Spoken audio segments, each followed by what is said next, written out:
मुझे बहुत खुशी है कि हमारे आजमगढ़ में एक ऐसी प्रतियोगिता हो रही है जहां से हमारे आजमगढ़ के बच्चे चुन के जाएंगे और सीधे सीधे वो देश से जो प्रतियोगिता होती है उसमें इनको अवसर मिलेगा, मौका मिलेगा। नॉर्मली ऐसा होता था कि राज्य से बच्चे चुन के जाते थे, यूपी से चुन के जाते थे, पर ये सीधे सीधे आजमगढ़ से ही चुन के जा रहे हैं प्रतियोगिता के लिए। तो मैं बहुत शुभकामना देता हूँ और मेरे सत्येंद्र जी और जितने चित्रांश जी जो हमारे आयोजक हैं, आप सभी लोगों को बहुत शुभकामना देता हूँ कि आप लोग इतना बढ़िया आयोजन कर रहे हैं ताकि हमारे जो आजमगढ़ के बच्चे हैं उनको आगे बढ़ने के लिए मौका मिल रहा है। एक क्वेश्चन है, आपके सांसद हैं कन्नौज से सुब्रत पाठक जी, उन्होंने अयोध्या में हो रहे प्राण प्रतिष्ठा में अखिलेश के ऊपर तंज कसा है, कहा कि इनको राम मंदिर में प्राण प्रतिष्ठा में न बुलाया जाए क्योंकि इनके परिवार ने ही राम भक्तों पे गोलियां चलाई। इस पर आपका क्या कहना है?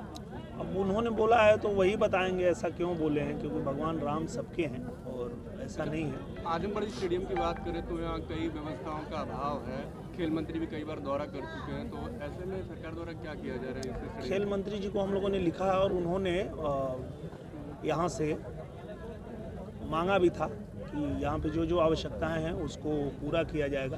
तो मुझे लगता है कि यहाँ से बन के पूरा एस्टीमेट चला गया है और बहुत जल्दी ये हमारा जो आजमगढ़ स्टेडियम है वो पूरी तरह से सुसज्जित हो जाएगा, बन जाएगा। सपा के राष्ट्रीय अध्यक्ष कह रहे हैं कि जब राम बुलाएंगे तब हम राम मंदिर जाएंगे। क्या राम उनको नहीं बुला रहे हैं? नहीं, ये उनकी बात सही है और मैं उनकी बात से सहमत हूँ। जब तक ईश्वर की कृपा नहीं होती है कोई भी व्यक्ति भ्रम में रहता है, उसको लगता है कि वो सीएम है, वो पीएम है, वो डीएम है।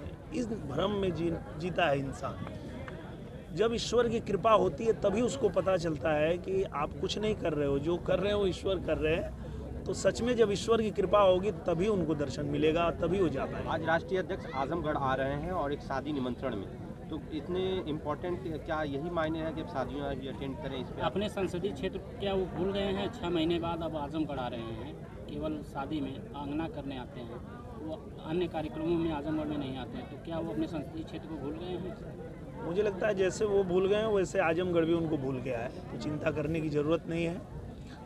आजमगढ़ में ये लोग पहले जीतते थे और जीत के अपना सर्टिफिकेट भी लेने नहीं आते थे, तो आजमगढ़ की जनता ने एक मौका हम लोगों को दिया और हम लोग पूरे समय आजमगढ़ में रह के आजमगढ़ की जनता की समस्या सुनते हैं, उस पर काम करते हैं और इसीलिए जनता जो है वो आज खुश है कि हमें ऐसा ही सांसद चाहिए था जो हमारे बीच रहे, हमारे साथ रह के काम करे, हमारी बात सुने।